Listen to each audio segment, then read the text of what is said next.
Hear that? Believe it or not, summer is just around the corner. Luckily, Armor All, America's most trusted auto appearance brand, has what your car needs to get that perfect summer shine.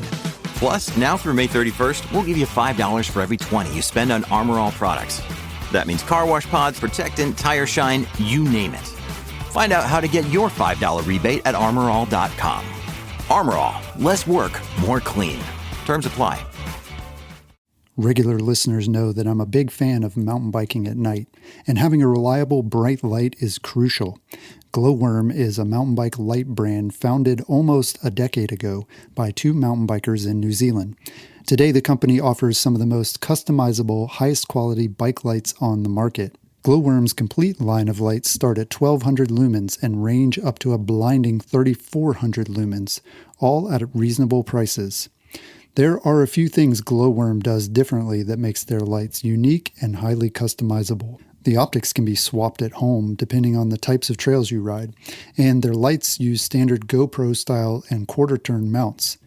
Many of the Gloworm lights work with a bar-mounted remote, which can be used to control one or more of their lights at once.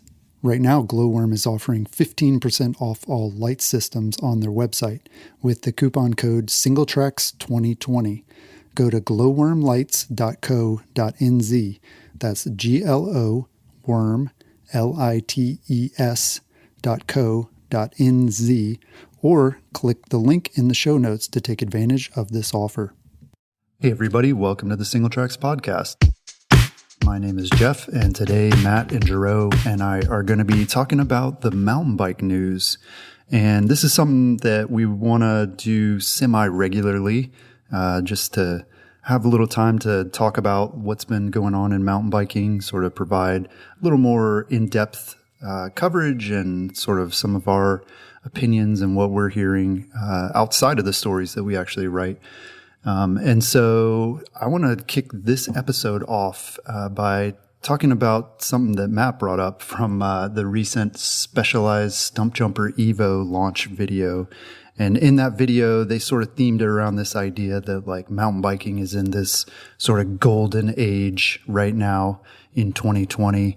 And I wanted to hear what you guys have to say about that. Matt, do you think we're in a golden age of mountain biking right now? No, not exactly. I mean, I think the video is like outstanding, and yeah, I mean, it was really well done with it. I mean, the whole idea is it's centered around like Matt Hunter and Matty Miles.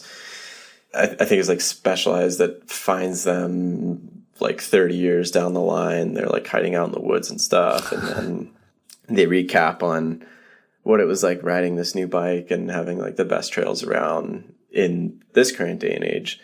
So yeah, I mean, I think the video is excellent. And then it just got me thinking about, well, are we in the golden age or golden era of mountain biking? And it's funny, Jeff, because you had mentioned that Greg and Aaron had a podcast episode around 2017 and then going back to 2014 when that was still a question. And it's like, we keep making really, really good progress with mountain bikes themselves. I wouldn't say we're necessarily in a golden era just yet, because I think that the industry and trail access as a whole still has a lot of room to grow. Yeah. I actually, hearing that, we're all familiar with that idea or that term, like a golden age. And I actually looked it up because I was like, where does that even come from? And it's actually from the Greeks, like a long, long time ago. They talked about the golden age, and it was always like a time in the past, right? So even like saying we're currently in a golden age is like kind of weird. And like you said, the video actually sets it up correctly, right? Like you're supposed to be looking back and saying like that was the golden age, rather than saying we're in it. And yeah, that podcast, I went back and it should still be available online if people want to go back and listen for, sort of a blast from the past, time capsule look at what we were talking about 3 years ago, actually a little more than 3 years ago. But yeah, even then, I think there was a lot of debate about whether we were in a golden age or not. And that maybe for mountain biking, if we're looking right now and we're saying what was the golden age, I would say maybe the 1990s, Gerow, you've been riding for a while. I mean, what's your take on that?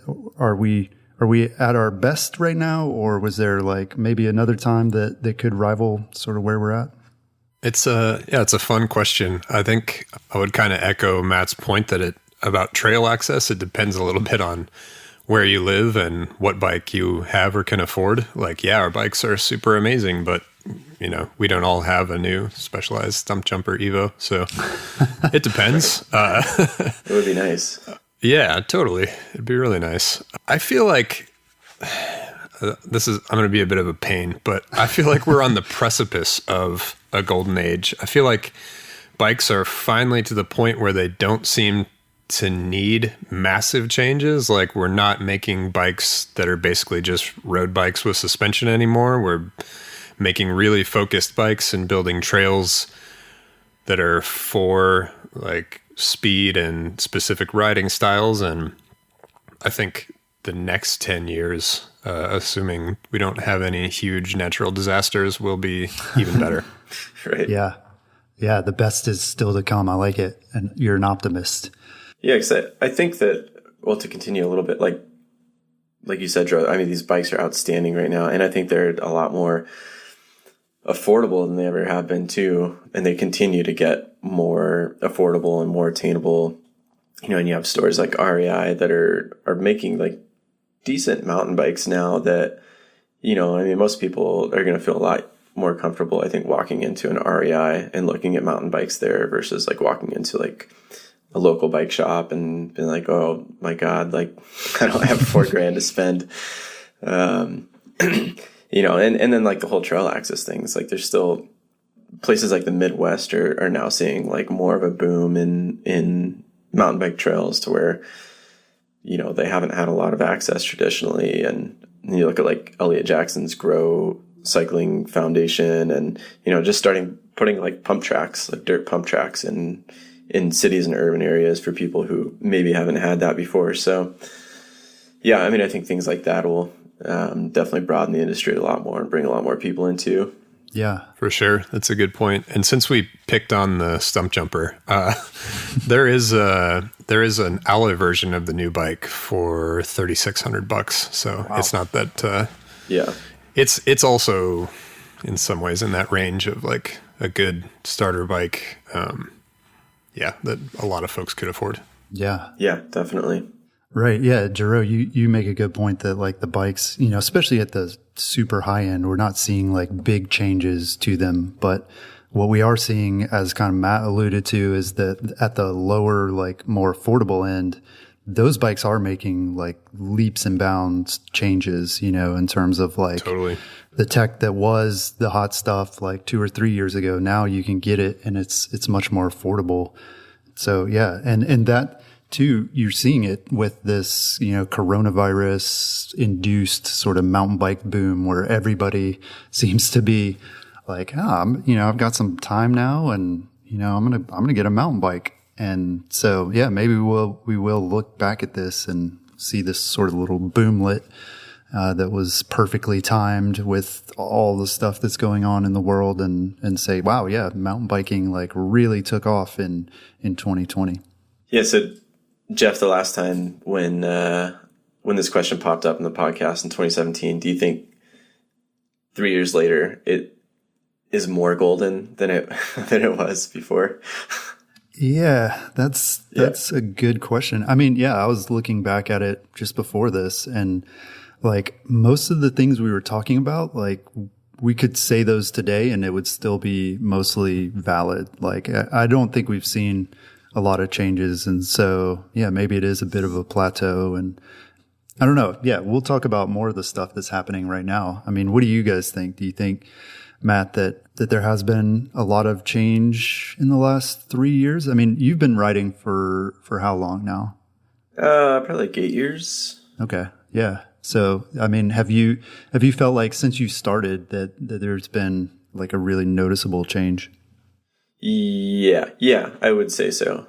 I mean, I kind of started on the cusp of like when tubeless was actually starting to become a thing, and one by drivetrains and dropper posts and all that. So the technology definitely to where a lot of that was just being introduced when I was starting, and now it's pretty standard. And I would say, at least in my state too, like mountain bike optimized trails, and in my area, I mean, Colorado has always been known for mountain biking, but the idea of like mountain bike optimized trails is like caught on very slowly in a lot of areas around Colorado, and they're starting to catch on a lot more as well. And not just in Colorado, but I mean all over the place too. So, I mean, things like that, economic studies that have been done around bike tourism and recreational tourism that are, being used as an example to argue why trails are a good thing to introduce into other smaller economies that could use that boost. Yeah. Yeah. That's interesting, because we did talk about that 3 years ago, about how communities were finally recognizing the tourism value of mountain biking. And so, yeah, now 3 years later, a lot of these projects that were conceived back then are actually coming online. And, every month we do this sort of roundup of new trails that are opening, really all around the world. And I was just getting ready for the one, for October this year. And there were just in October, there were 2 massive new trails and trail systems built in Australia. Like, Australia seems to be really on board with this idea and using trails to transform communities, I think. And all of these projects are like multi-million-dollar projects, and we would not have seen that. I mean, even 5 years ago, we wouldn't have seen that kind of investment in mountain biking. So that's definitely cool to see. And it, trail building, my goodness, it takes so much time. Like, I get frustrated with that personally, at the local level. But we are seeing that stuff is finally coming to fruition, which is really cool. So let's talk about bikes. There's been some stuff in the news here lately about mountain bikes getting even better. I mean, I think we would all say mountain bikes are really awesome right now, and it's hard to imagine how we could make them even any better. But one company that is working on that idea is Cascade Components. And Gerow, you talked with some folks at the company. Tell us a little bit about what they do, what their product is, and sort of what the idea is behind that. So I spoke with Jimmy, who's the lead engineer. He started the whole project, and I think he's kind of running the company now. And his idea was essentially to take the bikes that he really likes, so they only work with bikes that they think are already really great, and change the suspension a bit to make them work for different use cases, or work with different shock platforms. So, for example, one of the bikes that he worked with, I can't remember exactly what model of Santa Cruz it was, but he made with the links that he makes. So they design, to back up, they design links out of aluminum to change the progression curve of the suspension. And oftentimes that also increases the travel, but that's not really the point. The point is to mess with the curve. Right. Although that's what, you talk to any mountain biker and they're like, more travel. So I'm sure that's a selling point for them, but right. Not the intention. Yeah. So it often boosts travel and also lengthens the chainstays, which is going to make this more progressive bike a little bit, it's going to give it a touch more leverage and at the same time make it a little more stable. Mm-hmm. Yeah. Well, while with that more progressive platform, you're going to be able to ride it a little bit harder and maybe use a coil shock if that's what you're going for. It depends on the bike, but a lot of the larger bikes that's a bit of the focus, is to allow people to put a coil on a more linear platform. Yeah. Yeah. Reading through that, it seemed like a lot of the linkages that they do have they're for newer bikes too. I mean, like you said, they pick bikes that they like, and try to enhance them in some way, or just really give it a different ride feel. I mean, I'm sure a lot of people who buy, like, for example, the Santa Cruz Tallboy, like, they buy it because they really like it and they like how it rides, while others maybe are looking for a slightly different feel. But yeah, is this something that is available for people with like late model bikes? I mean, it seems like that would be an opportunity as well, where you're like, well, I've had this bike like 3 or 4 years, but yeah, maybe would a linkage allow you to like get a little more life out of it, or like modernize sort of an older bike? At the moment, I think there's only one bike that they've got two different, they got a link for the V3 and the V4 of it. But yeah, mostly it is newer bikes. And at the moment, because they've got so many requests, it's a bit of a convenience sample. So they're based in Everett, Washington, and they make links, or they test bikes and see if they want to make a link for bikes that they have available. So they can get, obviously, Kona, Transition, Evil, bikes that are local to them pretty easily. So those are mainly the bikes they have. And then Jimmy, the owner, rides mostly Santa Cruz bikes. So he makes links for his own bikes and sells those as well. Yeah. Nice. Has anybody ever really done this before? I mean, have people made links to kind of customize your kinematics? Yeah, there have been a couple examples in the past. These guys seem to be doing it on a bit higher, at least production-wise, higher level. But yeah, it's happened in the past, and there are other companies that do it here and there, like make a slightly different link for different bikes. I mean, there's also, to go back to the Stump Jumper Evo, you can get a different link for that bike and run it mullet, and that, you can get that straight from Specialized. So, right, yeah. Yeah, there's different options like that, but I think this is, that's a good point. I think this is the first example of a company that's really like, this is what they do. It's their main focus, and they're trying to cover as many bikes as they can. Yeah, interesting. Yeah, I mean, because most people, they're going to, if they buy a bike and want to upgrade, they're going to upgrade every single part around the frame, and this is like more of an opportunity to really customize like the engine, so to speak, to like tune what the frame actually does, Yep, totally. Yeah, and it's, to your point too, it's not an inexpensive upgrade. I mean, these links are like $300. So I think it's for somebody who really loves their bike and they're like, I would like to try something a little bit different, but I don't want to change the bike. Or they want exactly what Jimmy's making and they go for that. So yeah, I was browsing one of my buddies, he lives up in Oregon. He's trying to get into mountain biking, and he's like, oh man, like these transitions look really cool. And so I was looking actually last night through a bunch of used bike listings for transitions, and a lot of them, like quite a few, actually had those Cascade links on there. So they must be pretty popular with the crowd up there. So sweet, interesting.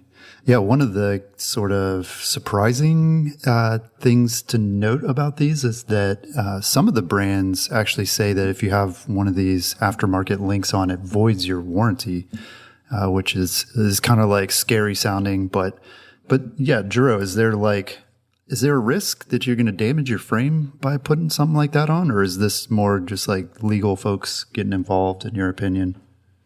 I think it might be the latter. A lot of the brands, so I only know what Jimmy told me. I didn't contact brands around this one, but he said that a lot of the brands that he's contacted, they say as long as the break wasn't caused by the link, say your chainstay breaks or something, as long as it's not clearly caused by the link, which often it's not, they'll still warranty the frame. I believe he said that Santa Cruz was the only company that said outright for sure, if you put this link on your bike, the warranty's void. Interesting. So, I mean, and it's not the only product, right, that voids your warranty. Like threading your steer tube for a one-up tool also voids your fork warranty. So there's a lot of things like that. Yeah, interesting. Well, in addition to bikes, we kind of mentioned that this idea of a golden age kind of touches on trail building as well. And one of the products that a lot of readers seem to be really interested in learning about over the last couple of weeks is a product from a company actually in Italy where you're at, Gerow, called Easy Pump Track. And this product, if you didn't see it on the site, it's basically a set of like cardboard templates that you can order from the Easy Pump Track folks, and you have it shipped. It's like a ton of cardboard. This isn't like, you just get like, some from Amazon delivered to your porch. This is like a stack that comes on pallets. But you basically put the cardboard together and then fill it in with dirt to create a pump track. And basically the guys can do any design you want. So you give them kind of your parameters, like this is the area I have, this is how many like berms and rollers and various things I want, and they create all the templates for it. And so again, you don't have to know a lot about building a pump track. In terms of shaping it, there's still a lot of work involved. Matt, what do you think about this? Is this like an idea that maybe is going to take off, or is it kind of a gimmicky type thing in your opinion? I don't know. So I guess I didn't realize that you could sort of give them kind of idea of like the area and everything you're looking for. I mean, there's definitely people out there who have a little plot of property and want to build trails on it. So something like that. I mean, if you've kind of got the money, I mean, I've talked to trail builders who do private contracting for people who want a trail on their property. And maybe this is kind of a way to save a little bit of money. Like you're looking to go that route.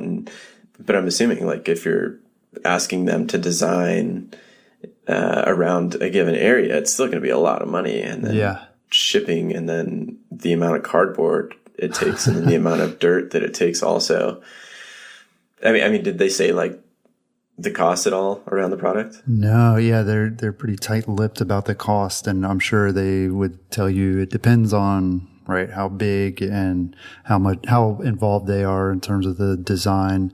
And it sounds like they can even consult. They can like come out and help you assemble it with your project. I mean, initially I was stoked because we've got a decent sized backyard and have been thinking like, oh, it'd be cool to have a pump track back there. And we've kind of just like messed around with shovels and built small little features and things to play on. And so, when I saw this, I was like, sweet, like a mail order pump track. But then looking into it, I mean, the biggest hurdle for me that I found is just access to enough dirt. I mean, they were saying that doing basically like 180 degree sort of berm would take like 2 truckloads of dirt is what I calculated. And we're not talking pickup trucks. I mean, like, dirt hauling trucks. And I remember talking to Eric Porter, or maybe it was from one of his videos, where he was showing his sort of backyard setup. And I think he said he had 15 truckloads of dirt or something delivered at some point. And so, I mean, it seems like the biggest hurdle is just getting the dirt. And then obviously there's a lot of labor involved in like moving it around. But again, I mean, depending where you are, you may not have access to people who know how to build like a fun bike trail. I mean, there's probably like landscape guys you could hire that know how to get dirt and move dirt, but they don't know how to make a sweet pump track. And so I guess if you're in that situation, then maybe this is a good solution. Yeah, it'll save somebody some money somewhere, but I mean, you're gonna have a sore back after filling it with dirt for hours on end. Yeah. And it's the cardboard is supposed to break down over time, but I'm curious what kind of glue they use to hold it together, because I don't know. I mean, it probably depends on where you live, how much you want like weird toxic epoxy in your soil at the end of the day. I don't know. That's a good question. I mean, it looks kind of like it's cut out and like, you kind of like slide it together, how it's slotted, and I don't know. Yeah, there wasn't a lot of detail. I definitely have a lot of questions, and that is a good one.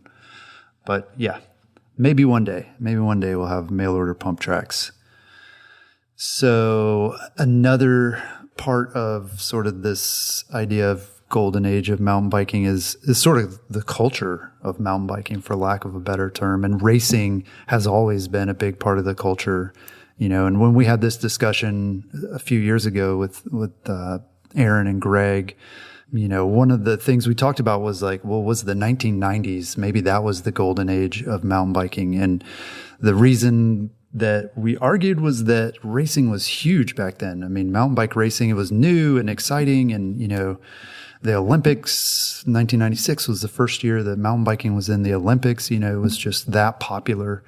So this year has been weird though, in terms of racing, with coronavirus and everything. And here toward the end of the year, this fall, we actually were finally able to get some of these like world level races to happen.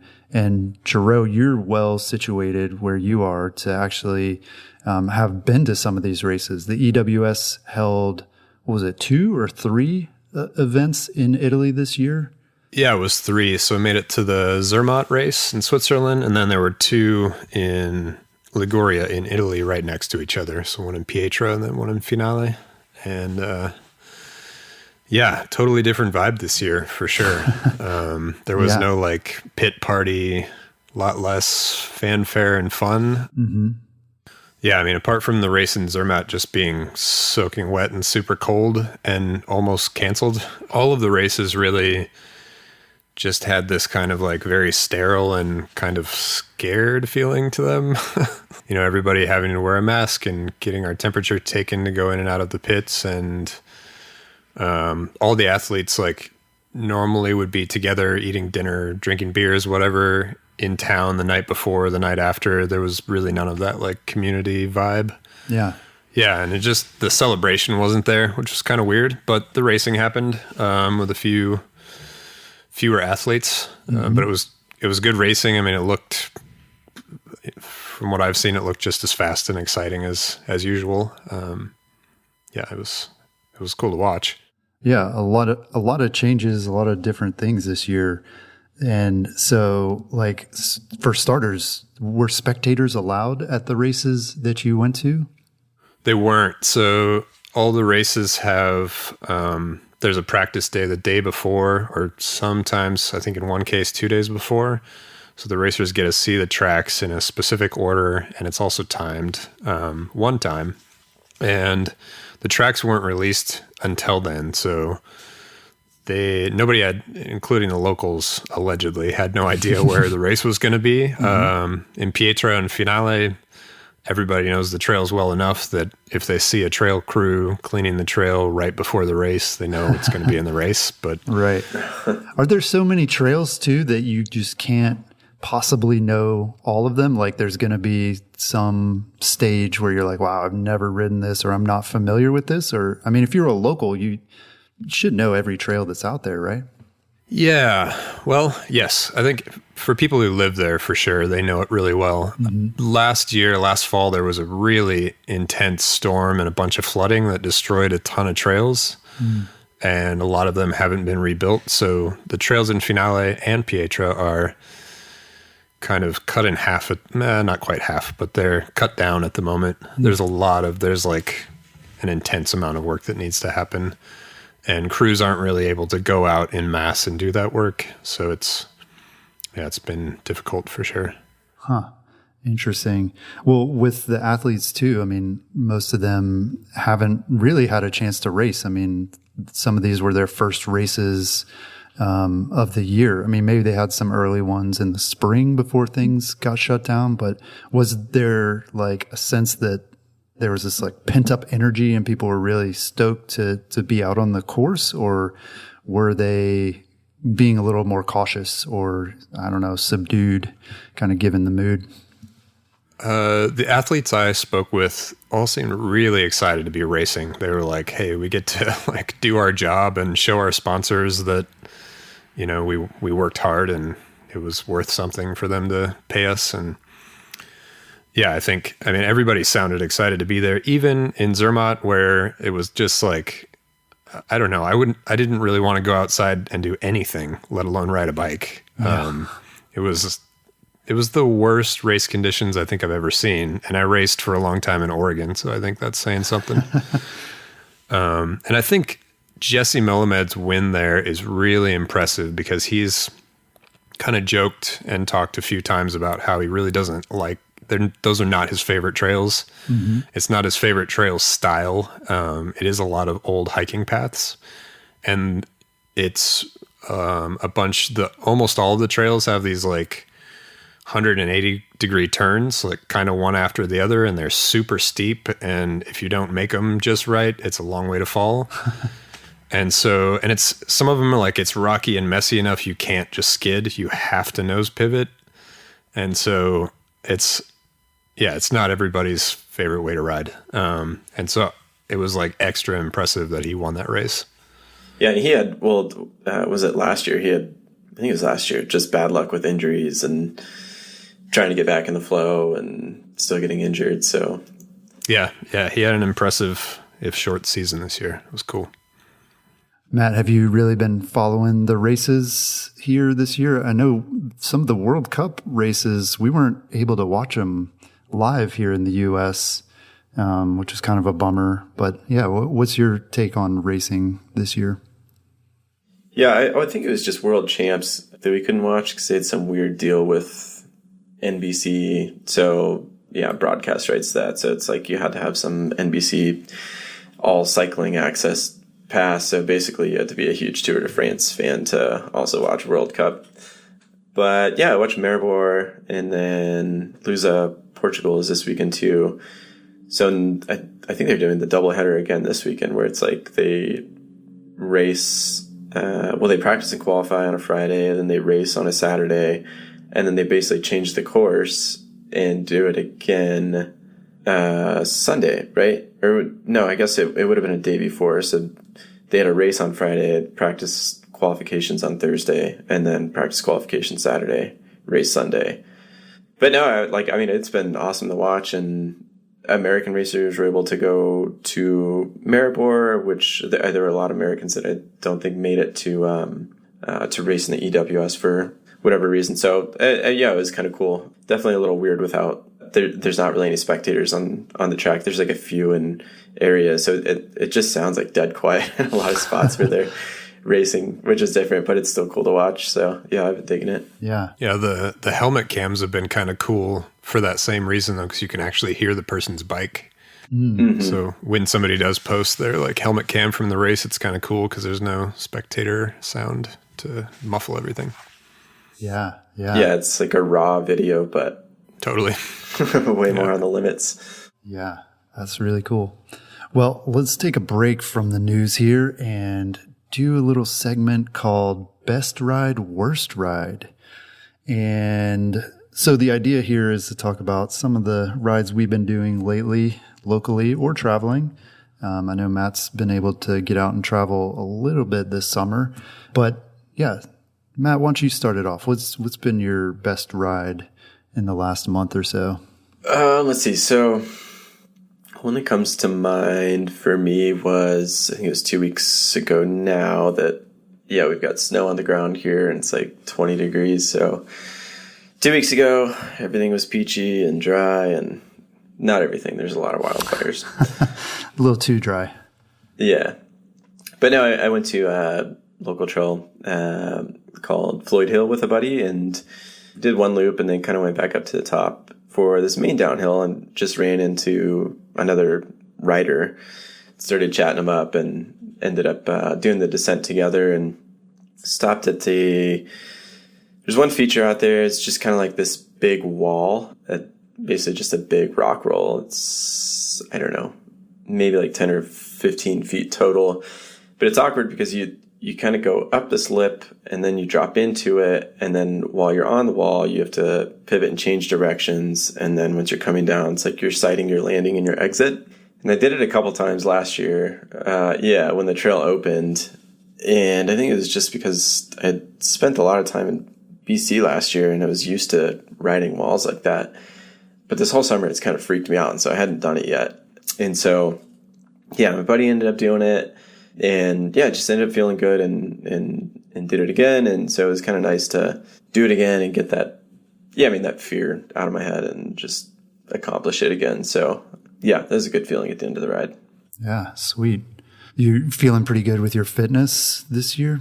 It took a little while to get back, but yeah, it definitely not as fit as I was last year either, but I've been riding several times a week. And so yeah, you can do that. My endurance is definitely not as good for longer all-day rides, but still get it done. Just, yeah, it definitely took a lot longer to get back this year. Yeah. Gerow, this is probably a hard question for you, but what's been your best ride? Which ones stand out the most of all the awesome rides that you seem to do all the time? Okay. I think some of my funnest rides this year were I took a vacation and a week of working up in La Tuile, which is just north of us, about an hour and a half. And the trails there are just really fun. It's all super challenging. Nothing, no tricky rock moves, but it's just steep and fast and rough. And it's really fun. And I was on the right bike, so everything was fit together well. And it was a really good time. I'll probably go back there next year for vacation or somewhere near there. I really enjoy that place. Yeah. Especially if we're staying in Italy. It's probably my favorite park. Is that where you filmed the Specialized Enduro review that you did? Yeah, those trails look so gnarly. Yeah, and they get gnarlier, but the camera was like just a bumbly mess at the bottom, so I didn't use any of that stuff. Too much even for the camera. Yeah, I mean, so I talked with the trail builder there too, and he said that they really built all of the trails for the EWS. And they started building trails and kind of cleaning old trails right around the beginning of the EWS. So now, I believe it's next year, they're supposed to have their first blue trail that'll go top to bottom. So right now there's a little flow trail at the top, but like if kids go up there and ride it, they kind of have to ride the dirt road back down. So, so their first blue trail, are there any green trails? So is it all expert? Well, they have a little bit of a different like grading system, but yeah, it's like red, black, double black. Yeah. Okay. So yeah, what's red? Red is advanced, or red is it's just like it's a black trail that's not quite as scary, I guess. Yeah. I'm not sure exactly what they want to say. They just I'm not sure. Yeah, red seems angry. Seems like really like watch out. That should be at the top, in my opinion. Maybe it should be at the top. It's a warning. Yeah. It's like a stop sign. Totally.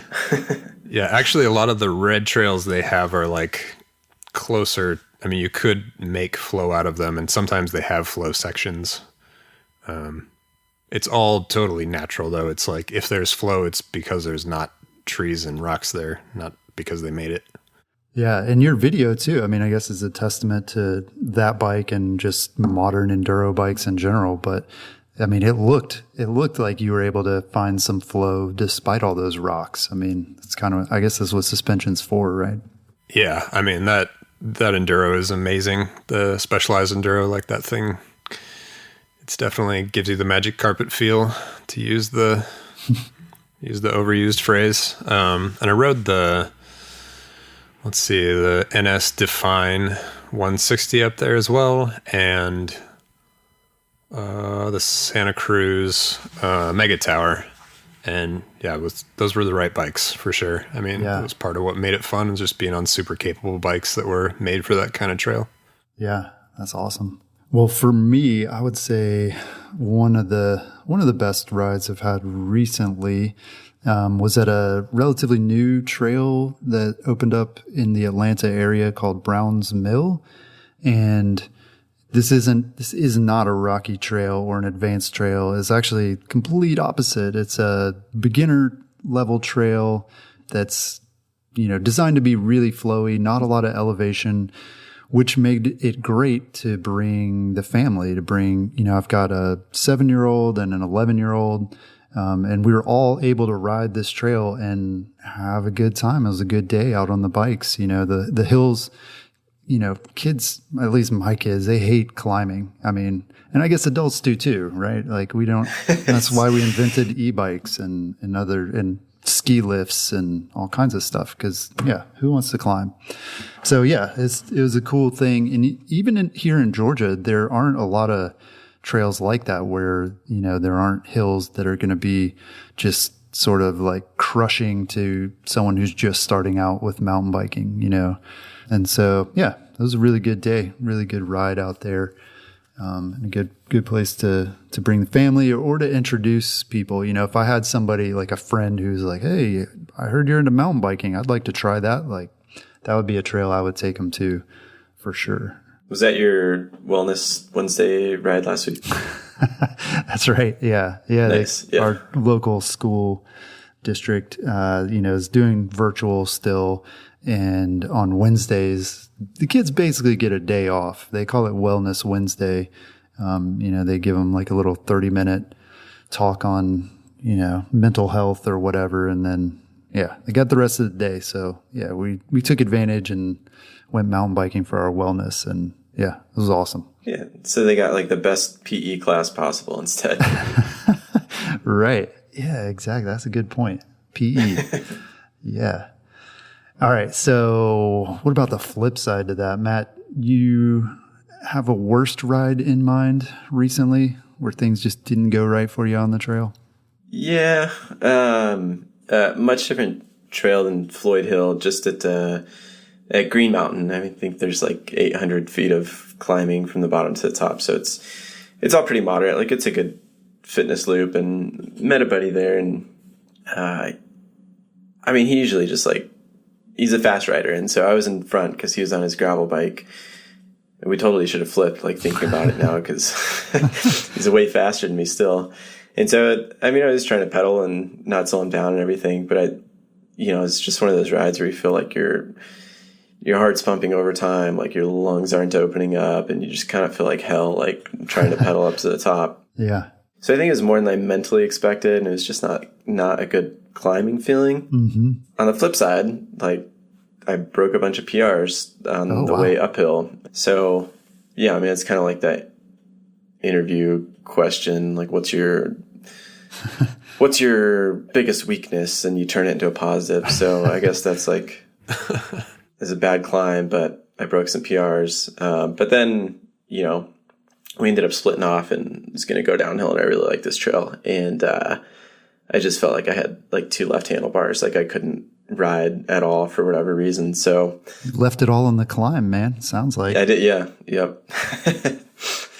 So that was it. Yeah. It's like not a great feeling climbing, and then being excited to go down. You're like, all right, I can't do this either today. So whatever, go shower. And yeah, I've ridden Green Mountain a few times, and that trail is a tough one. Like, cause it is so exposed. Like you're sitting at the parking lot at the bottom, you can see the top.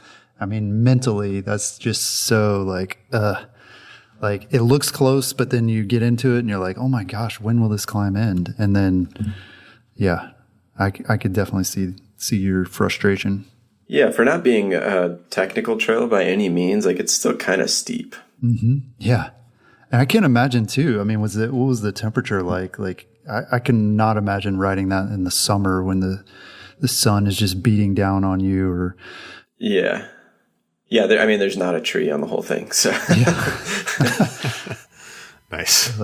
So Gerow, what about you? What bad rides have you had, if any? Seems like you're always stoked to get out.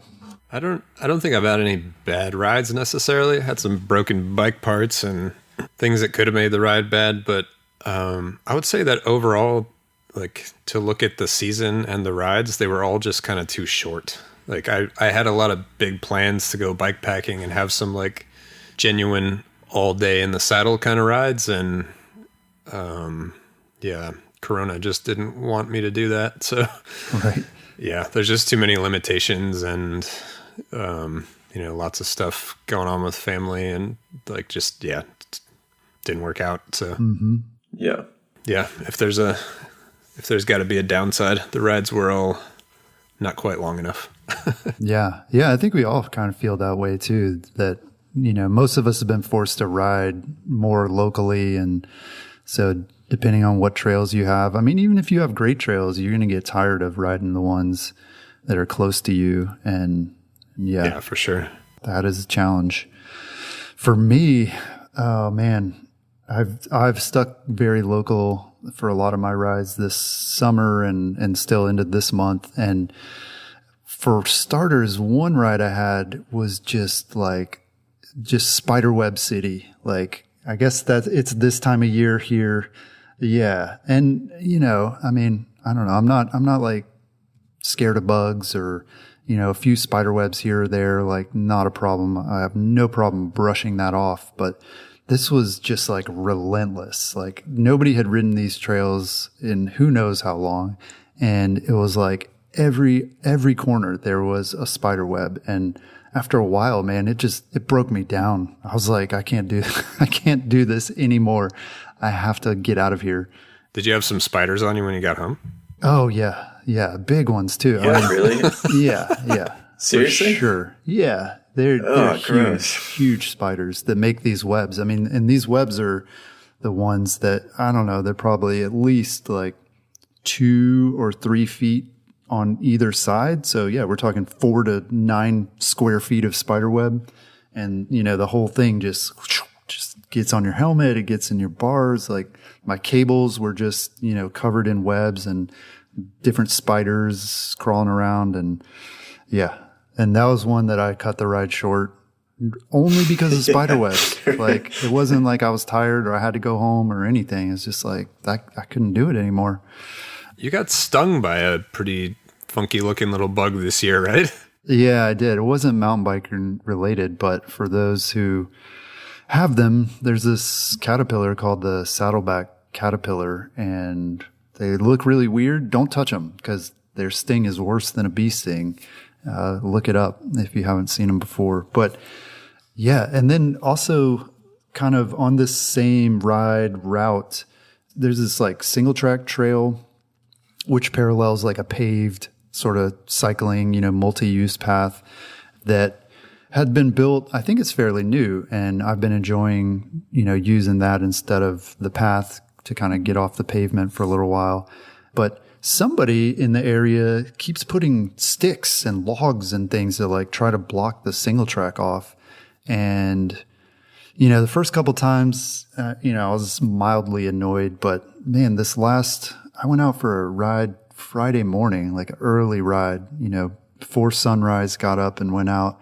And man, I don't know. I'd had enough, like these sticks being placed over the trail. And yeah, it kind of ruined the whole ride for me, which was a bummer.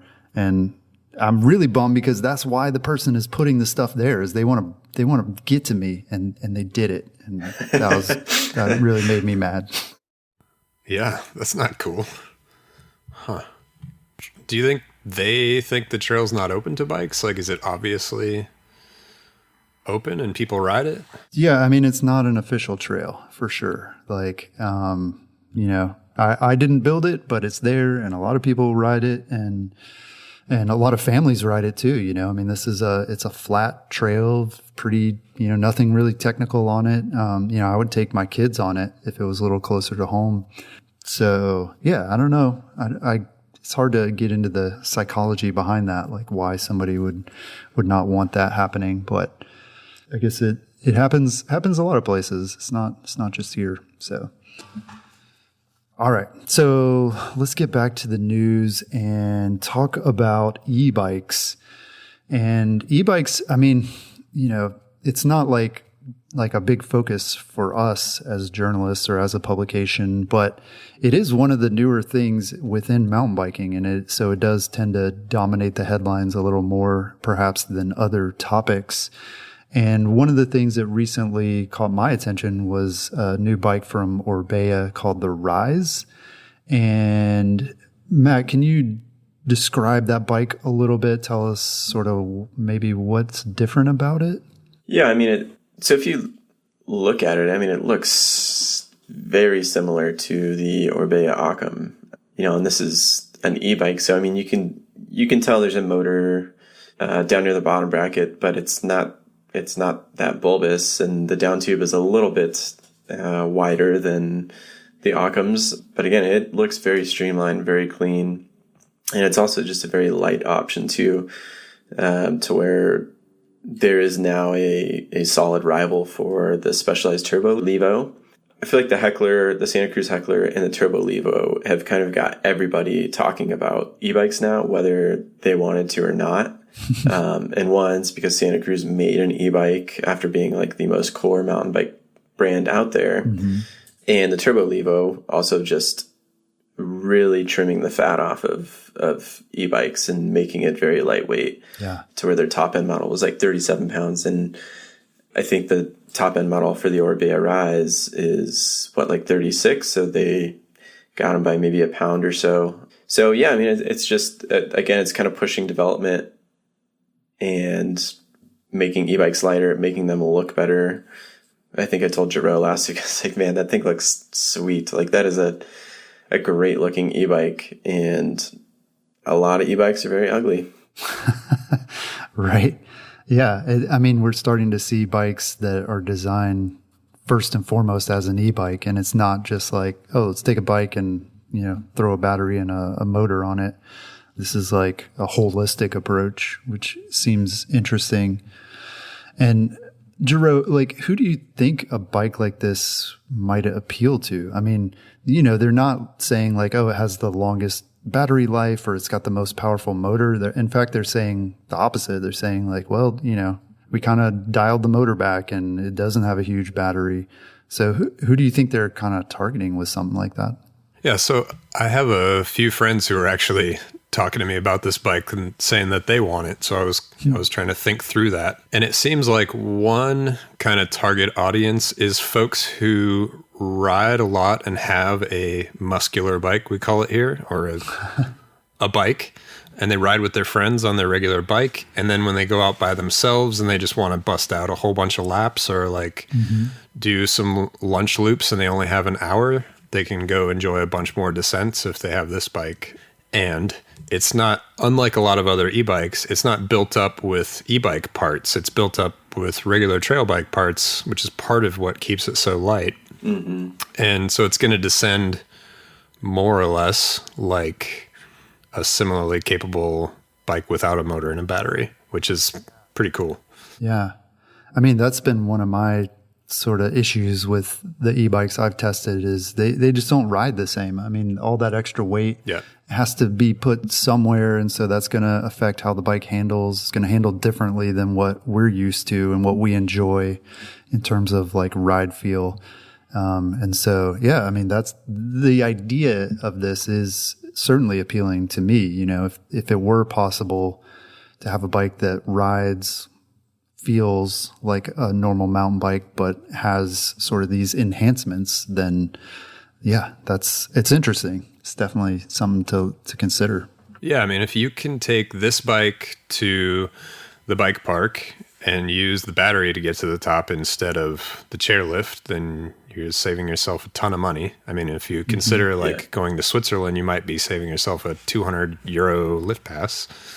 And you can still have a regular muscle pedal bike that you ride whenever you want to and take this bike to the park. Or maybe once they have a longer travel version of it, take that bike to the park. Yeah. Well, yeah, you're being generous, though, in saying that maybe this could save money because this bike is like... Yeah, it's not cheap. It is, yeah. I mean, there are e-bikes, I don't know, you get an electric mountain bike probably for $3,000, maybe. There's probably some $3,000 electric mountain bikes, but these start at $6,000, I think, and go up to $10,000. And, yeah. And that's because the components, like you said, they're high-end trail bike components. I mean, they're trying to get the lightest suspension and tires and all that stuff to keep that weight low and to keep that ride feel the same. And so that stuff doesn't come cheap. I think it is funny that you say it rides more like a normal bike, and so now the priority for e-bike brand manufacturers is to make e-bikes more like normal bikes. Oh, I mean, It should be like Jeff was saying, like this, I don't know, they descend terribly. Like the ones that I've tried from a few years ago. And granted, I haven't tested that many e-bikes, but like they just feel like they're glued to the ground. It's awful. Like I don't know, takes every bit of playfulness out of the bike. Yeah, that makes sense. And then, right, if you have that descending nature that is similar to a regular trail bike and it is lightweight, you can save by not putting a as big of a motor as others, and then you've got a lighter weight bike to climb to the top that uses less power because it is lighter. And totally, yeah, it seems like a smart move on Orbea's part. Yeah, and I wonder too if manufacturers and brands are seeing sort of the market differently now. I mean, when the idea of e-bikes first came up, I mean, I'm sure there was some thought that, well, we could get new people into the sport, people who've never ridden mountain bikes because it was too hard or whatever.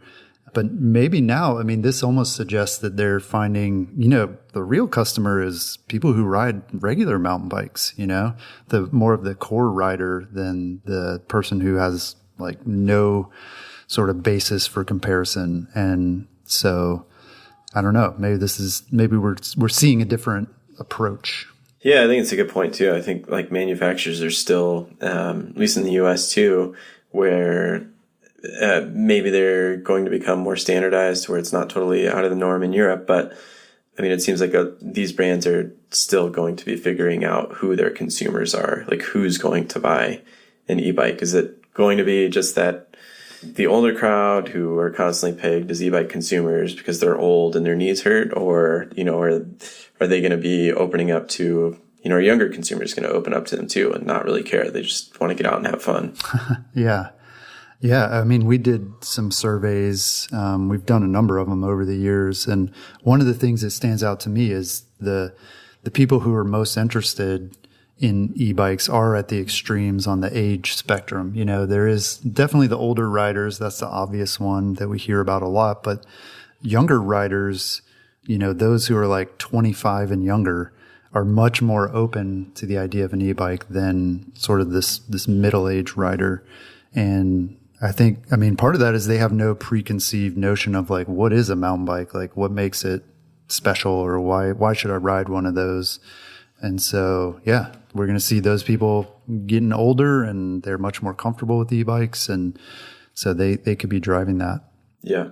So here in the US, e-bikes, a big part of the debate seems to be around electric mountain bike access to trails. And there's still a lot of open questions about what does that look like, and sort of, is that going to affect regular mountain bikers? And so here, just in the last month or so, we've seen several of the really big federal land management agencies coming up with rules or getting close to finalizing rules for e-bikes. And Matt, one of the stories that you have been following and covering for Single Tracks is this policy for the Department of the Interior. What is the Department of the Interior? Who does that include? It's basically the overhead department for Bureau of Land Management, for the National Park Service, Fish and Wildlife Service. And I think for mountain bikers, it probably matters most that the BLM is lumped in there. And the Forest Service falls under the Department of Agriculture. So, yeah, I guess the most recent decision really pertains mostly to the Bureau of Land Management. A little bit to the National Park Service, but there's not really a whole lot of mountain biking within national parks anyway. So I think the decisions that are interesting, but I don't think they're as relevant to mountain bikers as the ones that fall under the BLM. Yeah. But yeah, the BLM too, we should point out, they manage mostly land in the western U.S., and that includes some pretty notable mountain bike areas like Moab. A lot of the trails in Moab are on Bureau of Land Management land. And so what is this new like formalized guidance in a nutshell? Like what's changed, or what have they clarified as it pertains to e-bikes? Yeah, definitely a lot in the West. And Fruta, Moab, a lot down in St. George and Hurricane. I guess it'd be in Nevada and Arizona too. But so last year, I think it was October, the Secretary of Interior, David Bernhardt, was just like, e-bikes are getting the green light. Federal lands, figure it out. Like, this is an executive order. We want e-bikes. Come up with some policies. And so now is like a year later, National Park Service, the BLM have sort of figured out what that means. I think they're still going to be figuring out what it means, because it's basically like, as a whole, classes 1, 2, and 3 have been given the green light, but it's still, local districts are going to have decision-making power, and basically be able to decide if it is classes 1 through 3 that get the green light on their trails. Maybe class 1 is the only one that works. But then at that extent, they're going to have to go and prove why, if we're saying only class 1 e-bikes can go on this trail, then they have to basically write and argue why they made that decision. Or if there are trails that they don't allow e-bikes on, then they have to make that decision, have some rationale behind it too, to show their superiors why not all classes of e-bikes, or why e-bikes aren't allowed on certain trails. Yeah. Yeah. So that makes it a really big win for the e-bike advocates, right? And I mean, essentially, are you saying that all trails are open unless they're closed? I mean, is that effectively what happened? Like, I could go today and ride an e-bike pretty much on any BLM land right now, or trail that's non-motorized?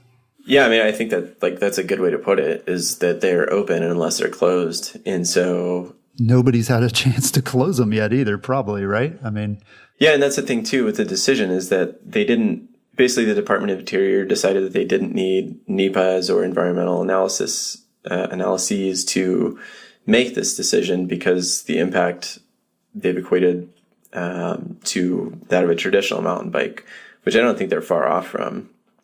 I think it's a good argument. But at the same time, now all these land managers are going to have to figure out, is it just class 1 that makes sense on these trails? And in the language, it doesn't necessarily, a lot, class 2 are included in, and I think the BLM's decision, but at the same time, it also says that you can't use the motor to propel yourself for an extended period of time. Like, you have to be pedaling throughout. Nobody really knows how they're going to enforce that. Yeah, like I spoke with someone from People for Bikes last week, and she seemed to think that a lot of people will, or a lot of lane managers will just say, hey, like, class 1 is the most applicable in these parks. So, yeah, maybe it will just mean a lot more class 1 access everywhere. Yeah, I mean, hopefully, like, the law obviously opens it up to class 2 and 3 and e-tricycles too, 2 or 3-wheel devices. So, like, who knows how all that's going to play out. Yeah. Well, Gerow, how does that sort of compare to the situation in Europe? I mean, do they take a similar approach where, unless there's a rule that says you can't ride an e-bike on a trail, then it's generally okay to do so? Oh, the approach is pretty different here. It depends on the country, for sure. I know there are some places, for example, in the Czech Republic, where on certain trails you can't ride e-bikes, but everywhere else I've been, you can ride an e-bike on any trail, any kind of e-bike. Like, there's no rules. There's just trails and you ride bikes on them. Huh. Even one of those like electric motorcycle things, you could ride that on a trail, you think? I don't know. I don't know what the limit is. Like, there's very little, at least in Italy, I'll speak for the country I live in, there's very little rule making around that. Like, if you're not riding something with a combustion engine that people are going to call a motorcycle, then you can ride it. Huh. I haven't seen a single person riding something that wasn't just a normal e-bike, like a bike that you have to pedal to make it move, and it has 2 wheels. And so I don't think there's an issue, and I don't know. They're at the moment not making laws about things that aren't happening. So, yeah, so everybody's just riding e-bikes. I mean, on my regular lunch lap, I'll get passed on legal and unsanctioned trails by multiple e-bikes on the way uphill. Oh, wow. Yeah, they're super popular among kids, older folks, people my age, like all across the board. People are super stoked on e-bikes here, and you can ride them wherever you want. We just don't have all this bureaucracy and political argument around it. Yeah. That's interesting because, yeah, as Americans, I think a lot of times we tend to think like Europe has like way more laws and things than we do. But in this area, I guess it's kind of flip-flopped. It depends. And also, I mean, just as a piece of consideration for that discussion, like, we also don't have a single forest that hasn't been cut down. There's like a tiny little spot, I think, in Poland, but it's going to be cut down soon. Can't let it stand. All the empires have burned down all the forests, like the streams have been redirected. So I mean, there's not a tree in Italy that wasn't intentionally kept safe that hasn't been cut down. So yeah, it's really different. We don't have like the massive forests to protect like you do in the US. Yeah, it's interesting to think too about, what increased access is going to mean for e-bike sales in the US. I mean, like you said, they're much more common in Europe, and perhaps access is part of why they're more popular or more people own them. But there are other factors as well that I think we've discussed before. Matt, what's your take on that? I mean, do you think by having more trails available to people that they're going to be more willing to buy them here? Yeah, I think it'll help. So last week, like the conversation I had with People for Bikes, a lot of people don't like them. And basically, I mean, to describe them like they are a lobbying agency for the bike industry. At the same time, like you can argue against some of their e-bike efforts and whatnot. But at the same time, they do make sense, to where basically, like the best way I can put it is you can go into a bike shop right now, in a lot of bike shops, and you can buy an e-bike, and it's legal to do that, right? Like they pass these consumer safety standards to where it is legal to sell by the government, and then you can walk outside of the bike shop with that e-bike and not have a legal place to ride it. And a lot of that is because of like the government doesn't really know what to make of them yet, and obviously they're figuring that out now. From my conversation with People for Bikes, that was their responsibility, is to say, hey, like these things are being sold. Government allows it. Now there are laws in place that prevent people from riding them. And, if you can educate the government about what an e-bike is, the impact of an e-bike, potential conflicts, then they can make proper decision making around what's legal to ride and what's not. Yeah. And I can understand that perspective too. The way it played out is, obviously there's still a lot that's really unclear about how all the classes are going to be managed and what trails are actually going to be open or not. But I think the wilderness experience is interesting to think about too, because I think there's an argument that, some of the most beautiful places in America are the hardest to get to. Mm-hmm. And so in achieving that, you find yourself being more rewarded by your efforts, right? Mm-hmm. Like it takes a lot more effort to get somewhere. It's beautiful. Not that many people are able to get to it because it is so strenuous, mm-hmm. and you have this fitness level and this knowledge and know how to get to that, and that makes it a super rewarding thing. So yeah, I do think more people will buy e-bikes now that there are more places to ride them. At the same time, I think beginners are beginners, and whether you're buying an e-bike or a regular mountain bike, you can get yourself into an equal amount of trouble by just not being prepared at all. Right. For sure. So yeah, guilty.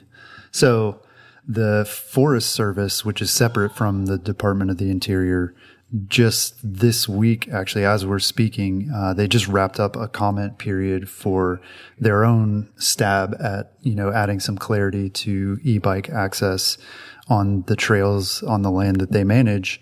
And they took kind of a different track, where they, first of all, are not opening trails by default. Trails will need to, go through a formal analysis and public comment period before any of them are open to e-bikes. And then the other thing that's part of their policy, their proposed policy, is to classify e-bikes as motorized vehicles. And, plenty of people have made the argument, if it has a motor, it's motorized, which, there's no argument against that. And so it's kind of an obvious move to put it in the motorized category. And within the motorized category, the Forest Service is proposing carving out a separate category aside from, say motorcycles or ATVs or even passenger vehicles, which I think some of the roads and things that they manage, that's a separate category as well. So e-bikes have their own distinction within the motorized category, but they are considered motorized. And where this becomes potentially an issue, according to IMBA, is that if anyone is trying to lobby to have e-bikes allowed on, say, a trail that's currently only open to mountain bikes, a non-motorized trail, then that forces the Forest Service to then flip that trail from non-motorized to motorized. And doing so has a lot of implications, one of which is funding, that it's more difficult to get funding for motorized trails, for building those types of trails and for maintaining them. And so it's complicated. You know, it's Matt, what's sort of your take on this? I mean, is what IMBA is saying about this, does that make sense, or are there ulterior motives? I mean, it seems like a lot of readers maybe feel like there's an ulterior motive here, that IMBA, you know, secretly is pro e-bike, or they really want to help the e-bike industry. But what's sort of your take? I think IMBA is doing a good job in stepping in where they need to, in that the language around the change is still fuzzy, and the Forest Service needs to clarify that. I think it's a big leap, and I don't think that because you're allowing e-bikes on non-motorized trails, motorcyclists and ATVers are going to see that and be like, oh, we can go too. Like, I don't think it's going to be as simple as that, but it does create, in terms of like legality and the wording around the changes, a potential for that slippery slope to say, these are still motorized vehicles. You know, what's to say that we can't take our dirt bikes on this non-motorized trail now too? And that was something that the Department of Interior looked like they got right around their decision, is that they declassified e-bikes as off-road vehicles. And so they're not then allowing all off-road vehicles to be allowed on non-motorized trails too. So, I mean, I think it's just like saying, hey, like, hold on a second, really make that language as clear as possible. Yeah. This got me thinking about too, like, is an e-bike more similar to a mountain bike or to a motorcycle? You have any thoughts on that, Gerow? I mean, I don't know. To me, it's obvious. I'll go ahead and say it. Like, I think it's way closer to a bicycle than it is to a motorcycle. But yeah, I don't know. Yeah, I mean, I've ridden a lot more motorcycles than I have e-bikes, and if what I'm looking for is what I would get from a motorcycle, an e-bike is terrible. Like, it's not comparable in the slightest. You know, it doesn't have like the push and the throttle. You can't do, and it's just not even comparable. Like, it's not in any way a motorcycle. And also, I'm curious if it might be helpful, instead of classifying e-bikes as motorized vehicles, why don't they just create another classification and say two-wheeled vehicles, bikes that create this much torque, like less than 1 horsepower, seems to be the thing that everyone's agreed on, are different. Sort of like you can't take a moped that creates low enough power on the freeway. Kind of the same idea. Like, yes, it's a motorized vehicle, but it's completely different, and it's not relevant to compare the two. Like, people just want to keep pounding on that, but it's not a motorcycle. It's not really even a motorized vehicle. Like, once you ride one, you realize it is completely different. Yes, it has a motor, but it doesn't function even similarly to a motorcycle or even a moped. I mean, because those you only have to pedal for a second, and then they do all the work for you. Yeah, that's really interesting. I don't know, for some reason I want to keep like thinking about, or try to find a parallel to like electric toothbrushes. Like, you know, like you got your analog and you got your motorized toothbrush, but like, you still got to do the same amount of work. Like, you still got to like move the thing around, and you know, it works pretty much the same way. But yeah, I mean, I was just trying to like, you know, put down 2 columns, like similarities and differences between motorcycles and bicycles. And like, you know, a motorcycle is much heavier. It's louder. It's much faster. It's, you know, It's just, to me, it's a lot closer. And I think what EMBA is arguing, they don't seem to be putting out a particular solution. But it seems like one way you could deal with this is, like you said, Gerow, like have a third category. I mean, maybe just saying something is motorized or it's not motorized, that's not enough. That's not enough like nuance to really capture like what's available today. Totally. Yeah. I mean, here, for example, we have cars that you can drive when you're first learning to drive, and it has a smaller motor, and you can't drive like a regular car. And that car has a separate class, and anybody can drive that car. But if you only have a learner's permit, you can't drive any other car, only that one. Huh. And it just has a separate category because it has less power and some other specifics. And yeah, why can't we do that with e-bikes? And then just regulate that category as its own category. Yeah.